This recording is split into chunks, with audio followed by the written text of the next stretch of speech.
Thank you. That was fun too. Very wonderful. A chew? Cute. Oh, and cute. It was cute. Yes. Very good. Well, this morning I'm talking about the eye of the storm, and for my references today, I used Payment Children, Ernest Holmes, and Cslwh. So I asked them, what would you recommend? You know, we're in a time when everything's changed. If you stop and think about it, since the pandemic, we've really been in a whole new world situation. And it's just getting more different every day. And it's going to impact various elements of our communities in different ways.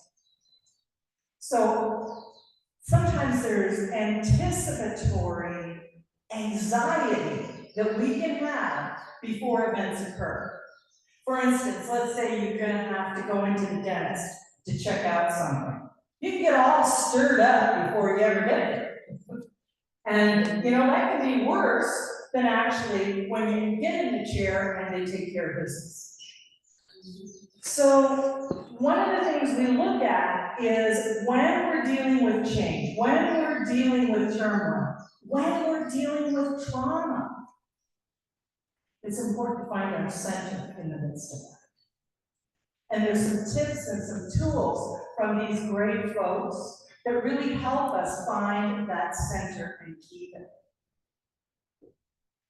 So one of the very first things is from Payment Children, and I put her first because I love what she has to say. The key word is acceptance.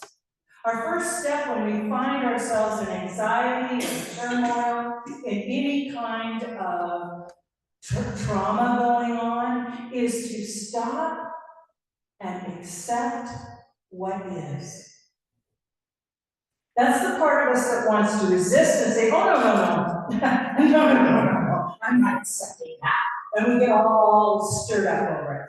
But if we can stop and just breathe into it and be present with what is going on, all kinds of energy is now freed up for us to actually find creative solutions. Through that acceptance, it's not necessarily resignation. I'm not talking about resignation, but the acceptance that allows us to accept our own fear, our own projection of past traumas onto the present. That can happen when things go bad. And to accept the outer situation the way it is when it's outside our area of control. Now I am free to move to the next part of this, which is Ernest Holmes' suggestion. And that's the power of creative thought. We know that our thinking has a way of building our perspective. We're always seeing through the filters of our beliefs and our thinking. So if we find ourselves in a situation where we're getting very anxious, it's a great idea to do what Kim did. Take a time out, sit back on the couch, accept what is, and then reframe our thinking creatively. What is the highest and the best that we want in this situation? And when we get ourselves in that frame of mind, looking for the highest and best, looking for the light, looking for the fact that the universe is always for us and never against us. That's such a shift in perspective in the middle of trouble. Then we can begin to look at this situation and learn from it. We've let go of our resistance by accepting what is. We freed up the creative energy to say, and this is the highest good I would like in this situation. And now we've got the ability to begin to learn from it. What are the keys that this is teaching me? When I was in the School of Ministry, we had a dean who was a phenomenal woman. She has since passed away, and I sometimes think that the people that pass away young are our best and our brightest. I feel they get a get out of jail free card. And it's because they're so totally awesome, they've got it and they can move on. And one of the gifts she gave us in the School of Ministry was to write down the 10 most traumatic events of our life. And then look at those 10 traumatic events and ask ourselves, what did I learn from that? What were the key lessons I got out of that? And then she had us condense, this is a long process, we condensed it down finally to what's the big lesson, and she said, so, if life is 100% for you and life is your teacher, what is this preparing you for? What a different perspective. That was like a light bulb went on for me. Totally takes one out of the victimhood about it. What is this preparing me for? That's how we reframe it. There's another way to reframe it. I was listening to David Brooks this morning. How many of you know who he is? He's a conservative philosopher in a lot of ways, and he writes, or used to write, maybe still does, for the New York Times column. But he has some beautiful and wonderful things to say that I deeply appreciate. And one of them was, as we're looking out at our country right now, and we are seeing disruption and possible collapse in many sectors, to remember that this is indeed a repeat of previous traumas and dramas that have happened in our country. And that drama doesn't mean that it's the end of the world. And he cited several of those dramas, and one of them was the Civil War. And so he listed all these different things that had gone wrong, and how we as a people had to learn new things and institute new laws and direct our attentions as a society in new ways. And we came out better and stronger each time. Not without trouble, not without danger, not without trauma, but nevertheless, it was an up-leveling for us. And he posits the idea, though he didn't put it in these words, he put it in slightly different words, that we are moving from a consciousness of me as a people, getting only for me, securing my wealth, possibly at the expense of others, into a we, a communal we. He says we're moving into community. I agree with him. And it caused me to stop and reflect as I'm talking about the eye of the storm this morning. That some of the worst traumas in my life, the times where I have felt the dark night of the soul, and even if I had a lot of spiritual tools in my toolkit, I forgot them all, and I was on the floor blubbering like I had no clue. And it was at those times that I think I've had to dig the deepest, and the greatest light has shone for me. So I invite you to think in your life, look at some of the biggest traumas you've been through. You've obviously overcome them because here you are this morning. And ask yourself, as you look back, if it wasn't a powerful good in your life that showed you the power that's the true power in your life. I don't know what your lesson was, and they can be different, but I know for me, I have learned to trust God, to trust that source. And so that's a prescription for us now. As we move forward in these unsettling times and in our own lives, because there's anybody in this room under the age of 50. We're moving into a zone of life where there's certain things that are going to be inevitable. And one of the things Buddhists recommend is that we recognize old age, death, and disease are inevitable. Well, the only way you get out of disease is by dying young, I But that's not necessarily a positive. But to accept these things as inevitable in our life at some point frees us up to then look at what is my center? How close am I to knowing that truth and that source within me, beyond my body, beyond my personality? When I turn to that source, when I turn to whatever I call it, God, infinite, Fred, it doesn't matter. When I turn to it, do I experience that presence lifting me up? And maybe it's not immediate. Maybe it takes a little bit. And this is where Eckhart Tolle comes in. He's got beautiful guidance for us in coming into the present moment. In the present moment,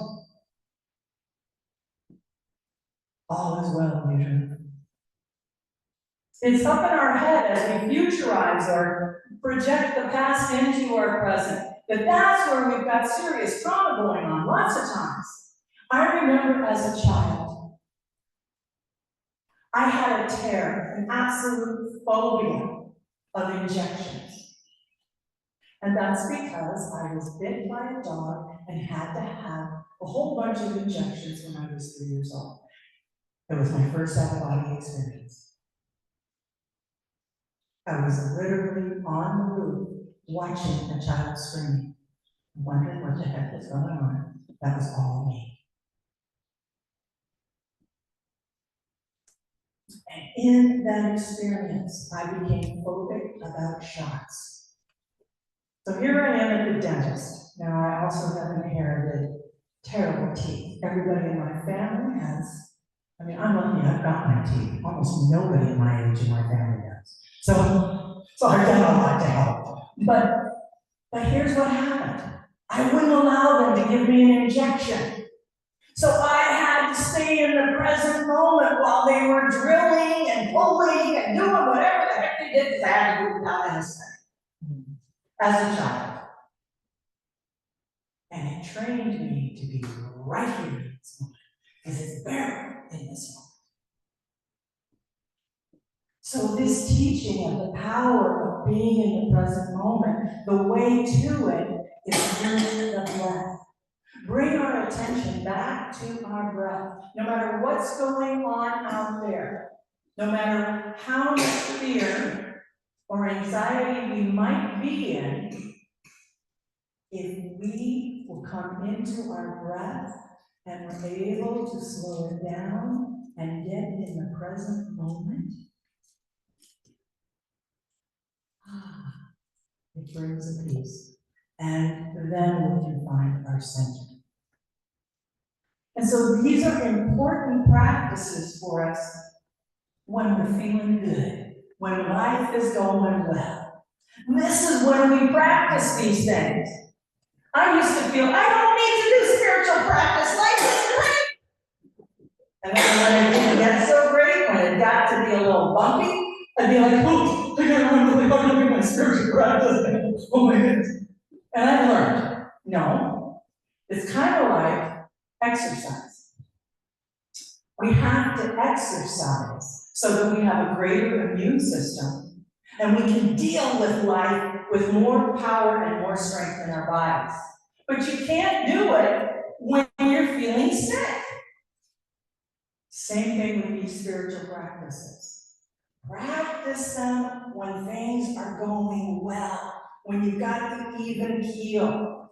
And what's the first step is acceptance. Accept what is, what's going on in your life, what you're feeling, because throughout a day, you've got highs and lows. Everything in life is a sine wave. Everything's a vibration. We don't stay up here all the time. We're going to dip down throughout the day. Accept it. Accept what's going on inside you. Accept your feelings. Accept your thoughts. They're not going to kill you, no matter how negative they are. Just let them wash over. That's the important thing. It's when we latch on to the thought and harbor it that now we're going to create a negative root. But if you have a fearful or negative thought, let it go. It's okay. To wash on by. First thing is to accept what's going on. Second, reframe with the power of your thought, knowing that you have the creative power to choose. But we have to accept what it is before we can choose, because otherwise all we're doing is resisting. So now I can choose. I can remember that source. I can remember that God is for me, that life is for me, that the universe is for me, and that all these situations are leading to a higher level. It's a birth. It is the creation of new consciousness for us as a community and for us individually. So reframe, use my creative power of thought. And then third, bring myself back into the now. Anchor it in the now, in this moment, in what's really going on. So let's take a deep breath right now and just pause. I'm going to invite you to close your eyes and take a breath and tune in to whatever you're feeling and thinking right now. In its wholeness, and whatever it is or is not, accept it. Accept the conditions and the situation in your life, those taxes that have to be done, whatever mundane tasks are before you, accepting them. Accepting whatever physical condition your body is in this morning, and going one step further, grateful for what is. And this is part of our reframing. So now look at your body in gratitude this morning. Giving thanks for the strength and the vitality, the flexibility, the energy, the sheer willingness to keep moving forward in life. Giving thanks for it. We accept it and we're grateful. Because this vehicle, our body, is here for our highest good, just like all the circumstances in front of us. And so now, let's move to our creative power of thought. In your life this morning, in your body, in your world of affairs, or in the world at large, in our country, what is the highest good that you can imagine? Let's start with our body and our life. So knowing that life is for us, imagine that all these circumstances that might be challenges in front of you are actually here as your teachers. And what are they teaching you?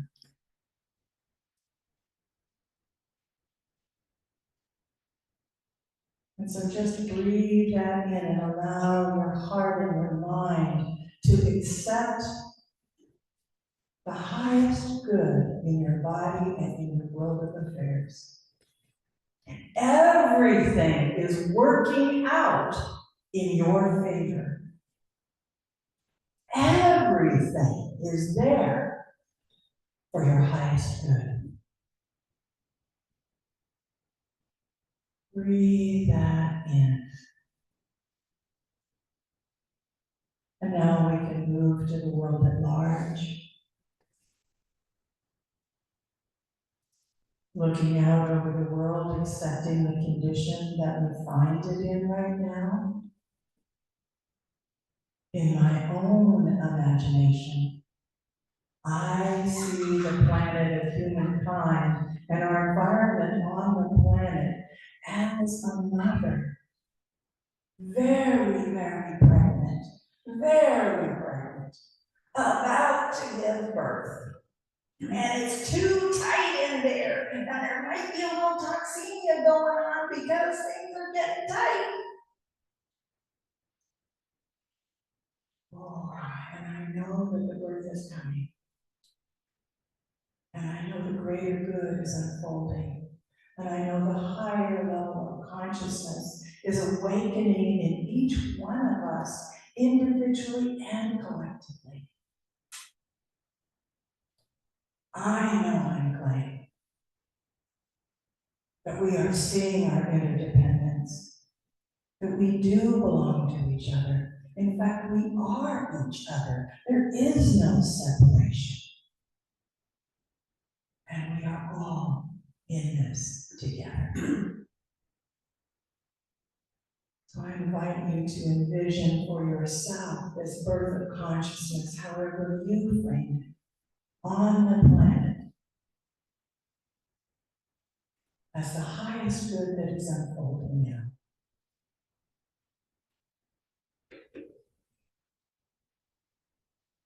And then let's anchor that by moving into the now moment.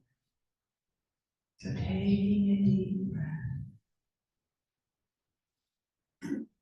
allowing your breath to move into your belly, down your legs into your feet, and down into the earth.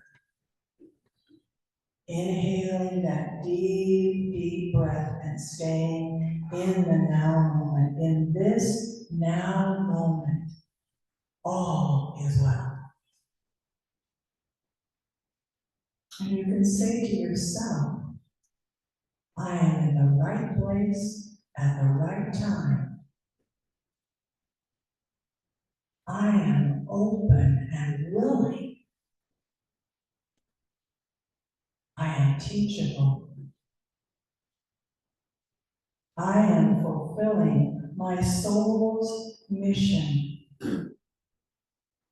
as I continue to anchor my awareness in this now moment.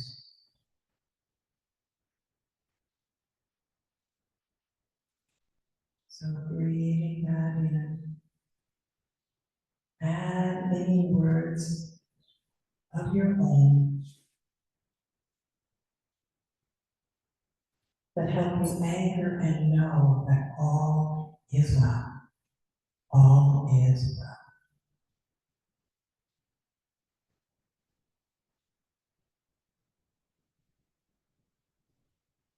And so we release this process gently, opening our eyes back into the room, knowing that this is a spiritual practice we can do anywhere at any time.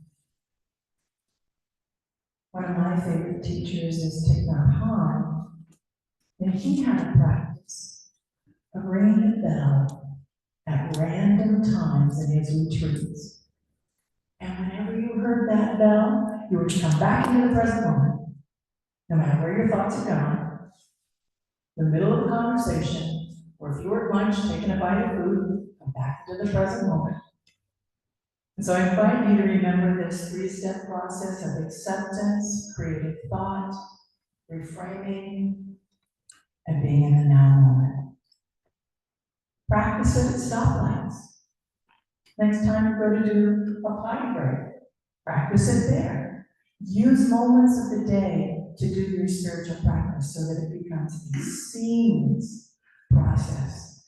And when you do find yourself then in trouble, in fear, in anger, in deep grief, whatever it is, this will be present for you because now it's a habit.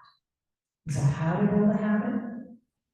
Put it into your life randomly all over the place. Make it a point. Set a little beeper on your phone or your watch to remind you to accept, reframe, get back in the now. I believe that as we do this, we are building that birth of the community we want to live in, of the world that we want to live in. We're allowing ourselves to come from our highest and our best, free to be able to think creatively in the moment as it's needed. So it's important that we stand tall in this, that we allow ourselves to be grounded, that we find that center, that we're allowing ourselves to remember that as the whirling dervish of change moves around us, there is an eye in the center of the storm. Thank you.